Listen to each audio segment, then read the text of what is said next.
it's time for our next talk, and it sure looks like we are picking on every little thing that you can buy at Best Buy and plug into your network today, and that's awesome. That's awesome. So we're going to hear from the guys from Duo right now. We got Mark and Zach, and let's give them a big party track welcome. In fact, one of these guys is a new speaker, so that'll be fun. We'll probably interrupt you. Yeah, no worries. Yep. Oh, I missed party track, didn't I? You did. I don't know. I have no idea. I think he was expecting his shot. Anyway, so welcome to the Internet of Fails, where IoT has gone wrong and how we're making it right. I'm Zach Lanier, Senior Security Researcher with Duo Security. And I'm Mark Stanislav at Duo Security as well. Yay! Thank you. Thank you. So IoT, if you've been in this space for a while, you've probably more affectionately known similar things as M2M, so machine-to-machine. If you've been doing embedded security research, you're probably much more friendly with that term. I think cloud computing is a good example of how we all bitched about semantics for the first 5 years, and now everyone's just like, yeah, cloud computing, cool. But everyone wanted to be like, oh, that's not a thing, this is bullshit, and no one will ever do this. So I think IoT is the same way. Probably get past the definitions and the semantics of a lot of this stuff and kind of look at it for what it is, which is a huge sector, especially for InfoSec research. A lot of the talks I think we'll be seeing at DEF CON for many years to come will be around these kinds of devices. There's a lot to talk about today, so let's get on to it. In terms of what we have going, pervasiveness really is kind of where it comes down to. You think about home routers, right? You have the home router, hacking lab, all that going on. The number of devices that we have in IoT where you have firmware going, right? We can barely update one router. What makes us think we're going to update hundreds of devices in our household in 5 years? There's a lot going on there.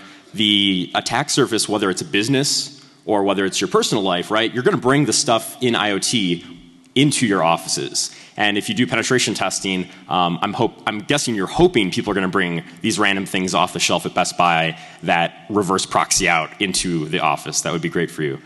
In terms of the overall environment, there's a lot going on just in terms of how diverse the technologies are.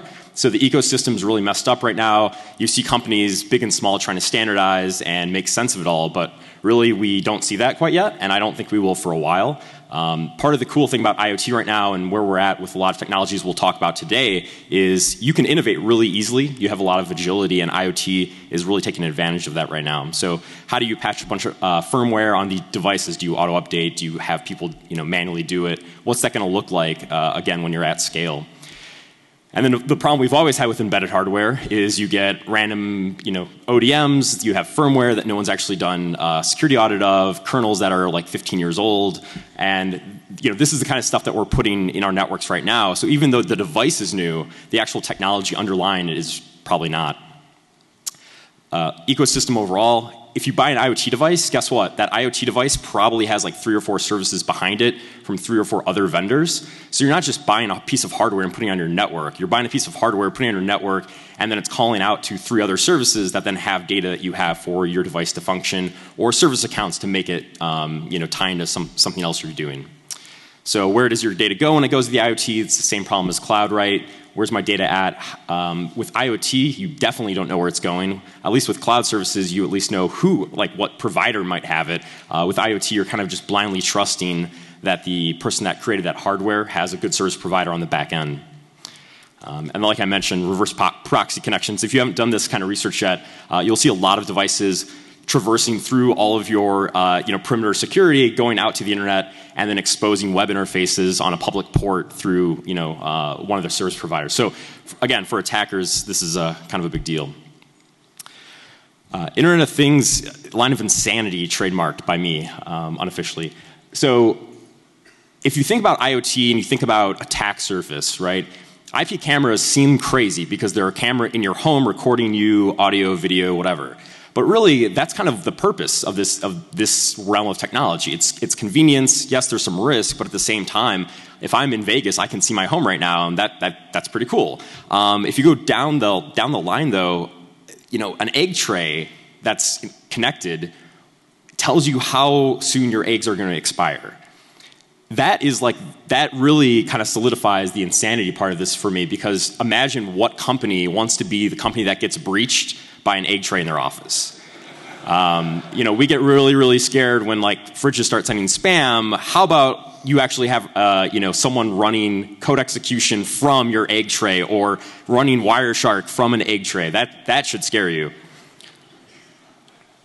So one of the things that we've noticed is, so there is IoT. You're probably familiar with a lot of big commercial vendors who kind of occupy the IoT space, but lately there's been this explosion in terms of just anyone can buy any one of these things, like an electric imp. They don't even have to really understand hardware or software. They buy this thing, they solder some stuff maybe, or they get their friend to do it, and they go to this web-based IDE and they plug in some code, and then they get $800,000 on Kickstarter.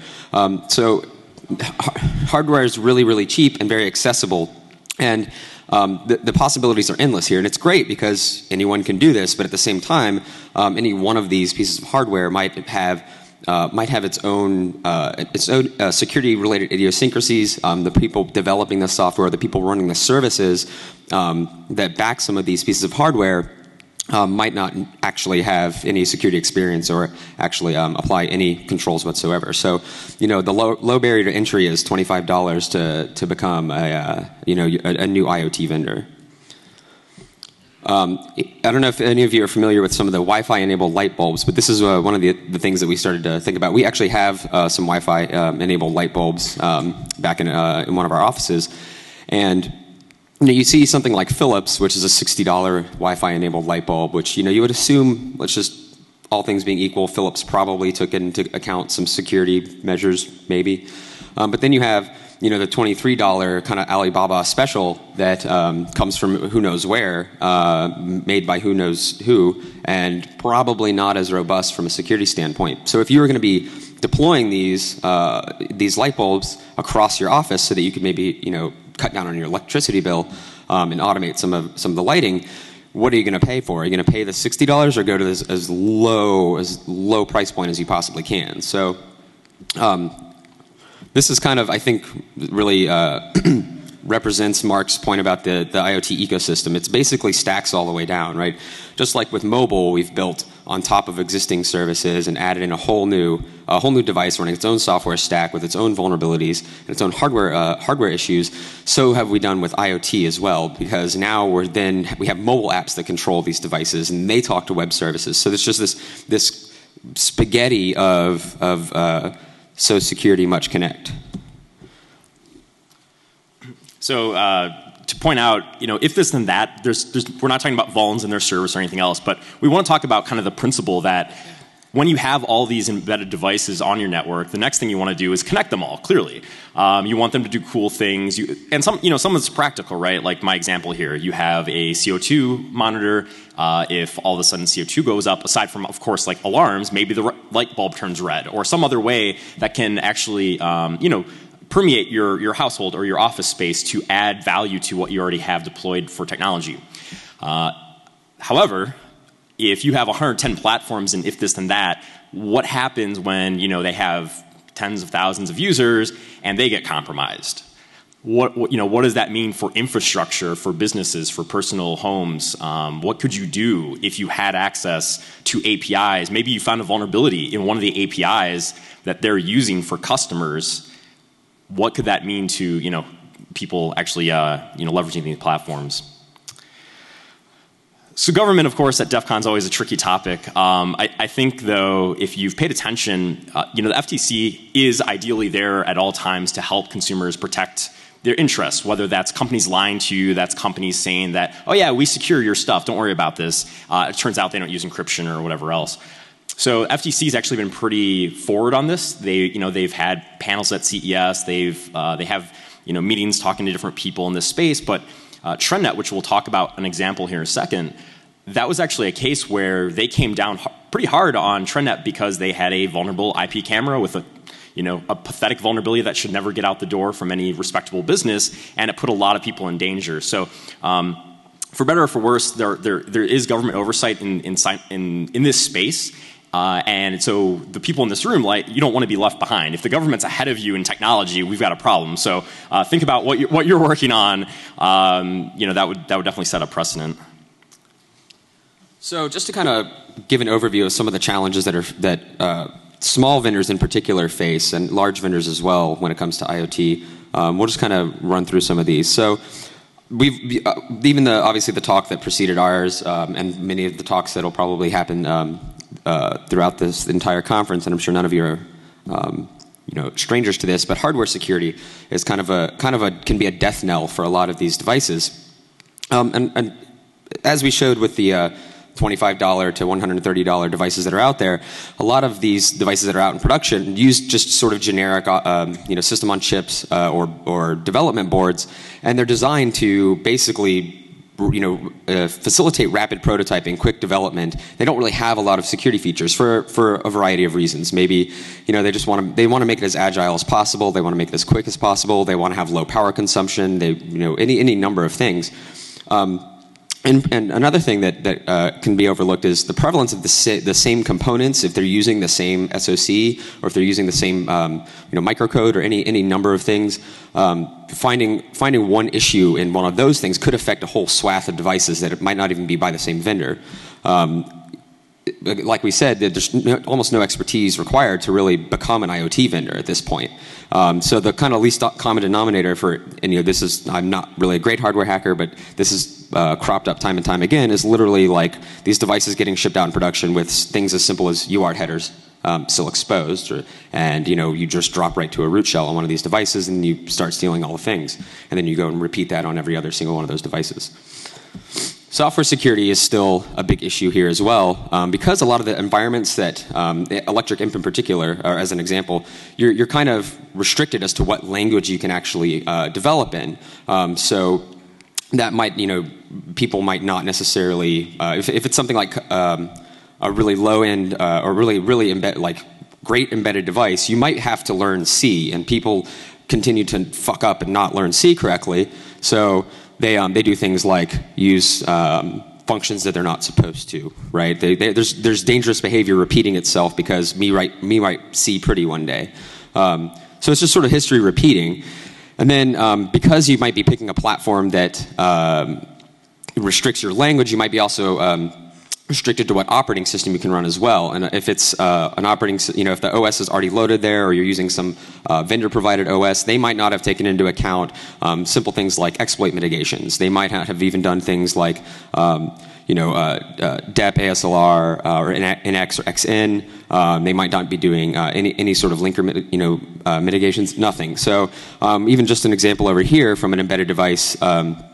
Which actually runs a web server that talks to a bunch of other things that are really important. There's pretty much zero memory address randomization. So the dependency on other libraries, if you think about things like Heartbleed, for instance, relying on these other opaque or even open source libraries, you basically get this bug inheritance as well. And this applies to mobile applications that run these things as well. So communications and network security for a lot of these devices, there might be some really weird goofiness. I know someone in the audience is going to recognize this example, but when the device actually acts as an access point, or it connects to a remote control that then controls it. It can act in either mode, when they don't necessarily enable things like even WEP or even WPA or WPA2, or they just have some other exploitable behavior. There are cases where they will transmit things like software updates over plain text, or if they do transmit them securely or over SSL or TLS, they don't sign the firmware update blobs or anything like that. Numerous services that are exposed on a lot of these devices that don't necessarily enhance functionality in any way, so just remote administration services. Shared accounts are a problem as well, wherein they might the vendor might provide a support account for updates or remote support, and maybe there's a static SSH key shared across all of these devices, or the same hard-coded password, or things of that nature. And then these are complicated even furthermore by use of other technologies like 6LoWPAN, Zigbee, etc. And then the simple example where you can go and spend, I think, $50 and plug a GSM modem onto your device. And there are talks here that will discuss yet again how ridiculous GSM is. So comm security is still a really, really, really hard thing to solve, apparently, when you're a small IoT vendor. Kind of getting back to the fact that the IoT device you have really is not just an IoT device, right? It's really just kind of a hub for a bunch of services that are then going to connect to it from like 4 or 5 third-party vendors. So if you think of things like APIs, APIs rarely are actually APIs. They're just like, oh, I did a GET against a web server, therefore API. And what we're seeing, what we're not seeing, authentication against these devices is rarely there. It just will say, oh, well, this is embedded hardware. Clearly, you can't see what these calls are over a network, and have no protection on them because they think no one's going to look at this kind of stuff, or signing requests to ensure integrity to what API calls you're making in the first place. So OWASP, mobile, web top 10. This is all alive and well in the world of IoT. The same problems that we all attack online and the internet, guess what? They're all in these IoT devices as well. So if you're looking to get a shell on one of these devices, maybe it has a SQL server, because why not add a SQL server to everything? And maybe it has a web app with poor code handling. Well, guess what? Now you write your PHP shell or CGI app, you drop it on that IoT device, and now you have CNC over this entire network of IoT devices in that home. So just kind of conflating all these different technologies that we already screw up really badly all the time. Now it's just like this magical box of terribleness, and that's what you're buying for $150. So the third-party providers thing, I've seen those go really badly. We'll talk a little bit about that today, but not too much. If you think about cloud infrastructure and the services that people stand up, whether it's a PaaS or they're doing infrastructure in like EC2 or something, a lot of these cases, they might understand how to get the software out, which probably isn't true, but they at least know how to get a nice piece of hardware out. And then they're saying, oh, well, we need all this infrastructure now to support this. Well, they're going to have infrastructure vulnerabilities. They're going to have, OSs they didn't patch. They're going to have, default credentials to web app services and everything else that people do wrong already. Now you're going to have that across 4 or 5 vendors. Kind of getting back to what I started on, which is this idea where it's hard enough to get people to update their routers, but at the level of coverage in IoT that I think we'll see in the next few years, that's going to be a really big problem for most consumers out there. This audience is exempt. You guys will upgrade your firmware, hopefully. But if you have all these different examples across your life in technology, that some things you bootstrap by opening the mobile app and saying like, oh, new firmware version, hit to update. And then some of them you hold a button on the back of the thing to call home and bootstrap to that process. And some of them you go to the web interface on the device, the web interface that was mentioned once in the instruction booklet that you threw promptly away. So there's all these different ways to do firmware, and one thing we're not seeing very commonly is auto updating firmware. Now you can make pros and cons to whether you should auto-update firmware. Certainly for the vendor, it's a lot harder of a process to get right and have recovery mode and all that. But again, how many of these are we going to have, and what's that going to look like if one bug comes out? If another Heartbleed happens in 5 years, what would that mean to all these devices that have SSL stacks that are compromised now?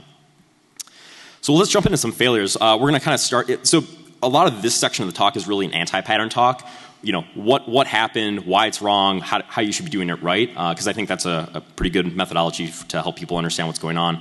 So the trend that I mentioned earlier, basically they had a CGI app on this thing where it was viewing video, and don't let the /anani part fool you. That's not supposed to be an anonymous endpoint for this thing. They actually just failed at, I think it was a code regression on some of their firmware that was across dozens of their cameras. And in this case, the first time this bug came out, someone actually indexed 700 cameras almost immediately, put them online. They actually created a Twitter account to say like, oh, look, a new camera that's vulnerable to this. And you could just watch the video stream by just going to this URL on any IP you could find off Shodan or Google. So kind of a big risk for people that bought this camera thinking like, yeah, TrendNet, legit company, they've been around for a while. In this case, this is all you do. You go to Google, do in URL, and find some cameras. And that's, of course, if you don't just go to one of the many aggregation sites for big creepers. But don't be a big creeper. And really what frustrates me, this isn't a security thing, right? This is like basic QA 101.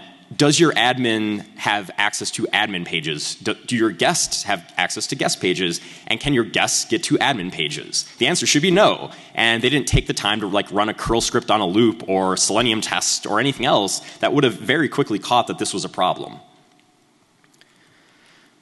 So second one, IOActive has done, always does amazing research. One section they did a little while back was on some of the Belkin Wemo stuff. In this case, you have Belkin, which is actually doing some of the best practices out there. They're actually signing firmware. Unfortunately, and anyone who's ever got a key burn knows how this feels. They had the key and the passphrase actually hard-coded in the firmware. So the firmware got dumped. They extracted the signing key and passphrase, and now they're at a point as an attacker where you could actually sign valid firmware. So if you can man in the middle the update request, or you can somehow otherwise interface into the update mechanism, at that point you would actually be able to push valid firmware onto that device. So TLDR on this one, and we're gonna, I think, touch this one or two more times while we're standing up here. Don't hide stuff in firmware. It's not hidden. Like, whether someone gets the firmware today or tomorrow, whether you think that you like obfuscated a key in there, you didn't, it's not hidden. The same thing applies to mobile apps. Just because it's encrypted when it goes up to the App Store does not mean someone can't just dump memory and get all the ASCII out of that binary and go through it. So the context security was looking at these LifeX devices, and what they discovered is that so 6LoWPAN, another low power, IPv6 over this low power mesh network. Inside of the device, once again, hard-coded symmetric key for encrypting all sorts of data, including credentials, Wi-Fi passphrases and such for the other side of this device. So the hypothetical exploit, you give this to someone as a gift. You creep up on their house, per usual, and once they add the bulb to their network, you just capture traffic, decrypt it with symmetric key, and then you get all their Wi-Fi credentials, and then you just jump onto their Wi-Fi network, and you creep on them there as well. So again, repeating the same exact thing from before. Don't hard code things if you don't want them to be found. They will be found. So that's why Gooby and Dolan are over there. So another example here. This is a home automation gateway that was built by a large utility, provided by a large utility provider. What they did was they actually outsourced all this to another service provider who gives these basically like white label devices that connect to their infrastructure, so that you can go on there and have your lights flip on and off, have your pool pump flip on and off, and automate it all through this beautiful web interface. It's really ugly. It wasn't that beautiful. It can be controlled through a mobile app as well. So you talk to this magical cloud site, and then it over this reverse connection to this gateway will push down directives from the user, scheduling information, things of that nature. So this is kind of represents sort of the whole swath of things that the web interface itself was vulnerable to all sorts of OWASP web top 10 101 things. And then the gateway itself had unfettered console access. There were UART headers exposed that dumped you right into a root shell. There was no privilege separation for any services on the device. The same support credentials were used to manage all of these devices. And then on the other side, on the Zigbee side of it, where it talked to the controllers, it was vulnerable to things like key extraction, replay, injection, etc. So this is sort of an example of we start to kind of encroach upon utility and more ICS type stuff. Cool. So that's some pretty cool stuff that other people had squared away in this space. So this next topic is something I actually did last year. Does anyone have or had an eyes-on IP camera? There's plenty of people, and there's got to be one or two. Yeah. Did you get rid of it? It's not surprising. A couple examples. So IP camera, I bought it. I had the best of intentions. I happened to scan my network one day, as you do, and there was Telnet listening. And whenever Telnet's listening in 2013 at this time, you should just stop what you're doing, figure out why Telnet's on your network, and stop it immediately. So into trying to break into this device and do bad things to it, one thing I did, getting back to my don't hard code stuff anywhere, is Okay, all right. Set up. So the mobile app in this case, again, people assume mobile apps safe, they're encrypted. Well, when you have them in your phone and you start them, guess what? They decrypt. So you dump memory and you get the decrypted version of this. And in this case, in this IDA screenshot, this was actually shell scripting that connected over Telnet to do the firmware upgrade kickoff. So you have hard-coded root credentials over Telnet firmware upgrade. This is what we're talking about in IoT and the Internet of Fails. Like that, this is like a collapsing of terribleness. So in this case, run strings, get some details, drop your admin credentials, and log in. And now you, guess what, have access to root on every single camera because this is in the mobile app. This isn't a one-off thing. This is every single one. All right, let's congratulate our first-time speaker to DEF CON. Thanks, cheers. Cheers. Oh, there you go.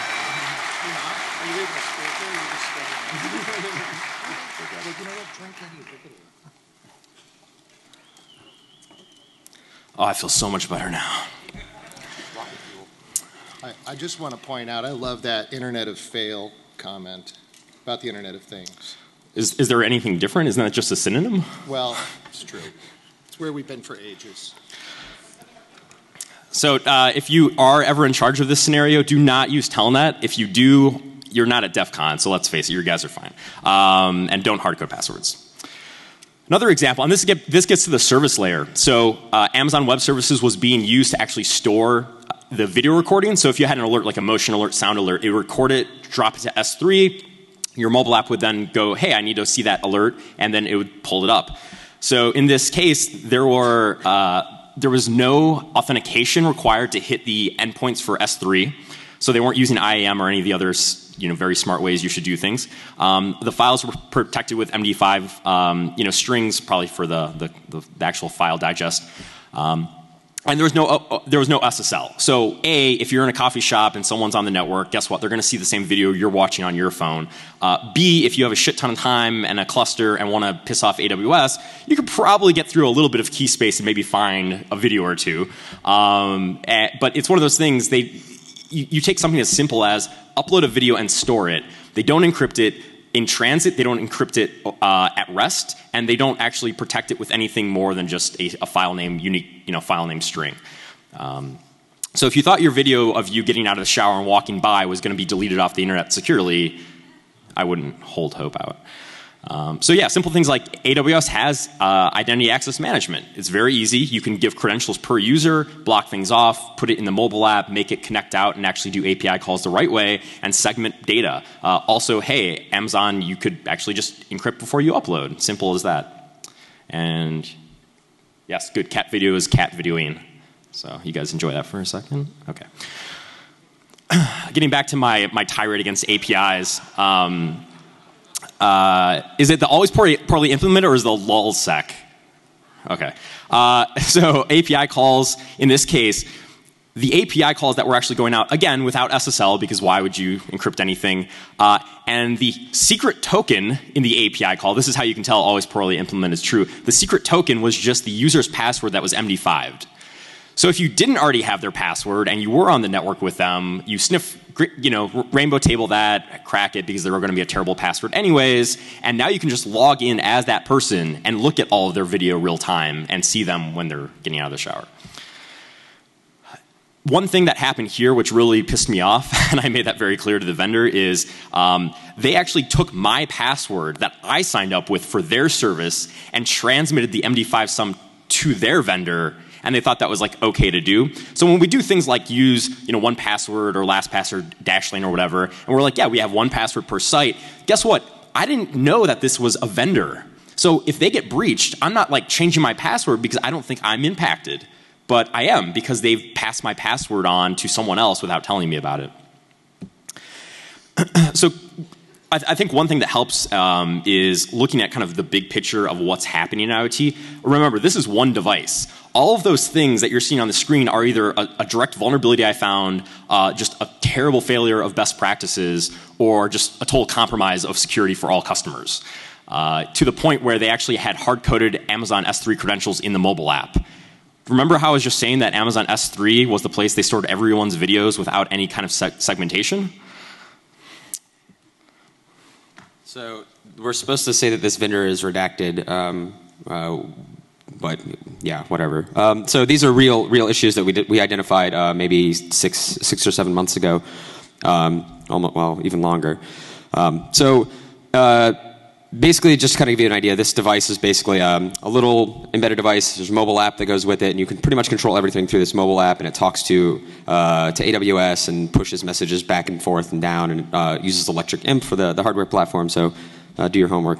So the session IDs for to talk to their service to actually manage and push messages down to this device were just based on Unix epoch, period. It was just the Unix epoch as timestamp for when you logged into that service. So that it's a very small space in which to actually brute, right? So enumerate all the recent timestamps, just brute force through them. So you then become a user simply with this little browser header. So clearly the fix is use real session management, right? This is all back to top 10 OWASP 101 basic web security stuff. And by the way, the impact here is pretty bad because it has to do with kids. So, they also have a system where you can buy credits to then send messages to these various devices. So you would purchase these credits via in-app purchasing inside of the mobile application. Now, as it turns out that it was client-side enforcement, basically. Like the client would tell the server how many credits it wanted. So the server was like, yeah, cool, whatever you say. So you could just basically pick a number, any number, signed integer, add and remove credits as you felt fit. So you get that many whatever credit things this gives you. So obviously, do not let the client be the authority for this, because you must assume that it is in the bad creeper's control.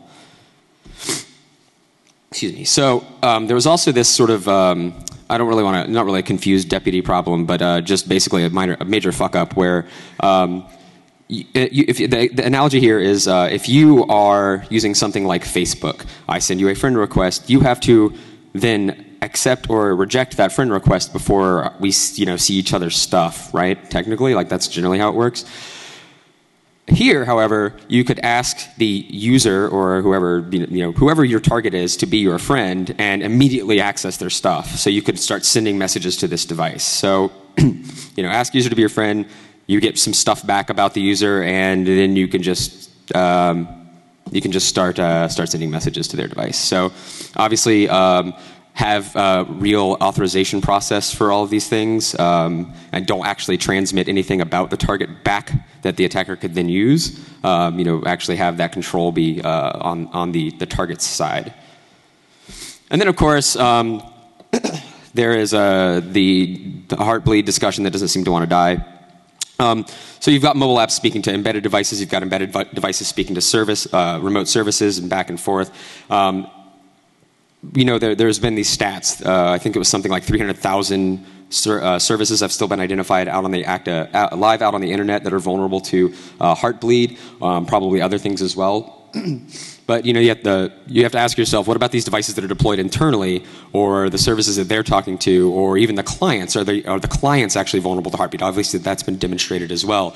So you really think that the $60 or $25 Alibaba special light bulb that you bought, if that happens to be vulnerable to something like this, do you really think that you're going to actually get that addressed, that the vendor actually cares? It might even be a fly-by-night operation, so, or may not have the expertise to deal with this. So one problem that we're seeing and why we're so interested in this space and trying to make it suck less is the vendors that you're going to see in this space are not the Belkins, obviously they have some stuff, Cisco has some stuff, but they're not the people that you're going to get most of your devices from. A lot of the stuff, if you look at Kickstarter, Indiegogo, Dragon Innovation, there's a lot of IoT crowdfunding right now, and if you think of like 80 grand, you have to do R&D, prototyping, software development, hardware management, cloud services, hire marketing and sales people, build devices, ship them, and then have like legal, right? $80,000 is going to go very, very, very quickly. They're not going to have money to spend on protecting your device. And they're again, everyone has the best of intentions, right? And that's why this road is paved, to hell with IoT devices all along the way. We're going to be in a really bad place, much worse than we are now, which is already pretty bad. And if you look at postscapes.com or devices.wolframalpha.com, go see how many companies you've ever heard of, because they're probably brand new entrepreneurs, brand new bootstrap startups, or someone that crowdfunded a device. And this is the kind of stuff all of us are going to want to buy, but at what cost, right? One other main point to this is a security researcher to Belkin or Cisco or Samsung at least means something, right? They're like, oh, security research, okay. These vendors with 2 people on staff that are both maybe one product designer and one guy that's okay at mobile apps, they don't know what security research is. They probably don't come to DEF CON, and they're going to be the people that are trying to triage bugs and thinking that you're breaking into their company and trying to extort them. And we've been told on a call by a lawyer that we hacked their systems and that we were doing terrible things to their company, when all we were doing was testing the device locally in our home. So. Crowdfunding, again, a lot of this is coming out of crowdfunding. It's not just speaking in platitudes, literally some of these devices are that you might be using right now actually were probably crowdfunded. And it's a great way to innovate for sure. But again, the margins on these things are nil, and the amount of extra capital they have to invest is also nil. So it doesn't really turn out too well. So kind of back to what Mark was just saying a minute ago, a lot of these small vendors, and we've had this experience time and time again, as I'm sure many of you probably have as well, these small vendors, even some large ones, even to this day, right, that's why we still have CFA reform, shit like that, they don't quite get why you're coming to them telling them that their baby is ugly. So why would anyone want to hack my device? What are you selling? Why would you want to talk about this publicly? They don't have the resources or the experience to necessarily deal with this. Like Mark said, they might be strapped for cash, or they're just trying to get the product out the door.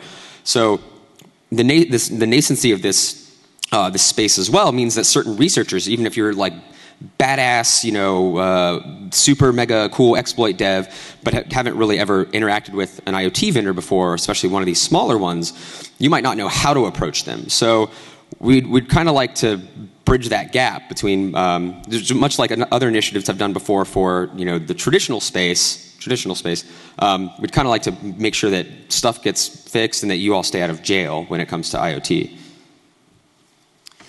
So born out of some of that redacted slides you saw and just general frustration talking to vendors in this space and realizing that they're not going to get it, we started an initiative called Build It Securely. So primarily we're focused on the small company, like the vendor that is Kickstartered or is bootstrapped, because more often than not entirely, but more often than not, they're going to have no money. Even some of the big vendors don't actually have as many security resources on staff as you would like to know or like to think. And so primarily we're looking at trying to bridge that gap for them and help them get better devices in your hands. So we're going to still do research. You're going to get devices you don't have to throw away after 2 days. That's pretty cool. We're also trying to curate resources on the site. So if you want to know, hey, I'm an engineer, what's the one doc I should look at for iOS security? What's the one REST API presentation I should look at? And we'll try to curate some of those on the site and just give resources that we think are pretty legit, and hopefully they actually read them and go through them. And then, of course, presenting at conferences like this to talk about this and getting people involved. So it's been a long road. We'll look at a timeline in a second. But where we're at now is so Dropcam just got acquired by Nest for $555 million, unrelated to our impact on them, I assure you. At least I haven't got a check cut yet. And Belkin just came on. So obviously we talked earlier about IOActive and Belkin's research. Brian over at Belkin actually has really, really good security pedigree, and he really does want to make things better.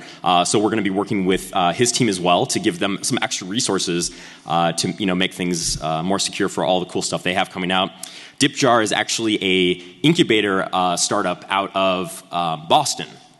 And they're doing some cool stuff with basically a tip jar, GSM enabled, that you can just dip your card in, and that's how you tip people if you don't have cash and you want to just kind of go and say, here's $2.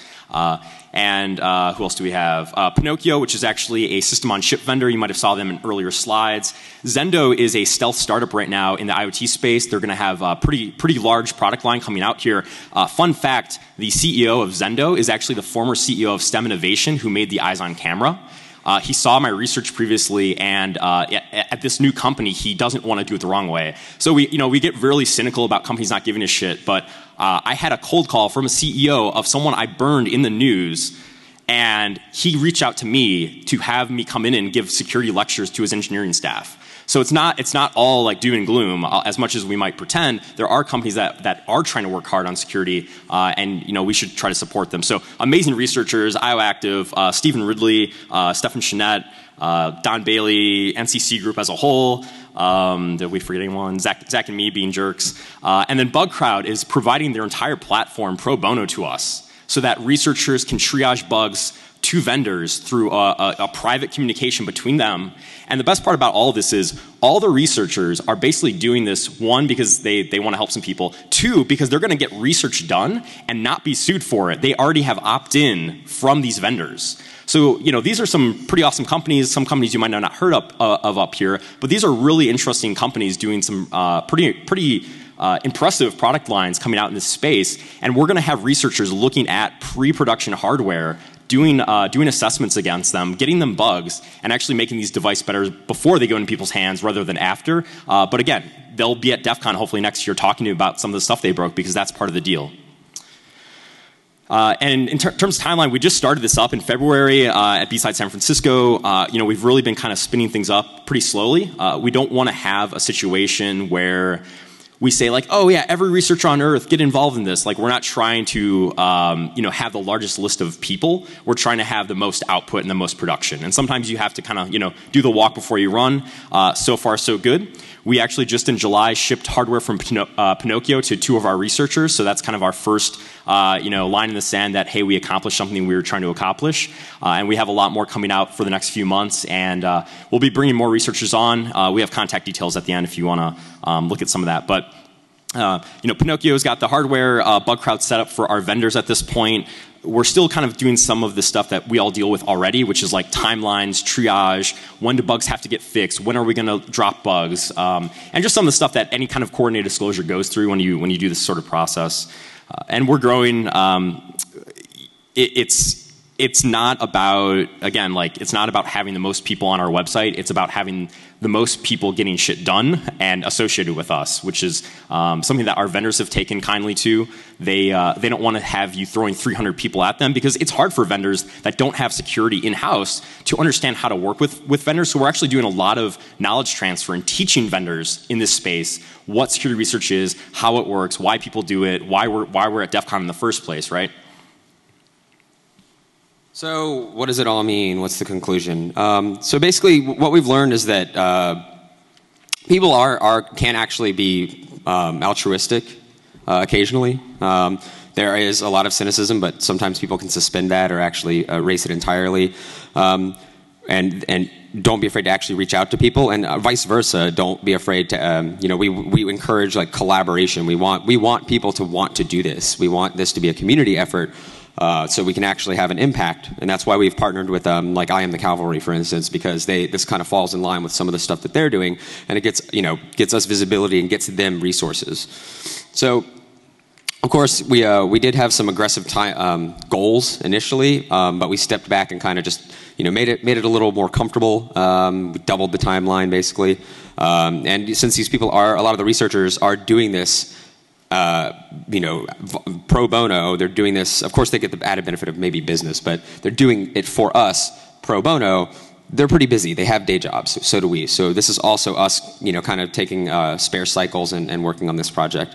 And again, like Mark said, we want quality, not quantity. We want more people to be involved, but we want to make sure that everyone's kind of on the same page and that, everyone's going to be able to relax into this.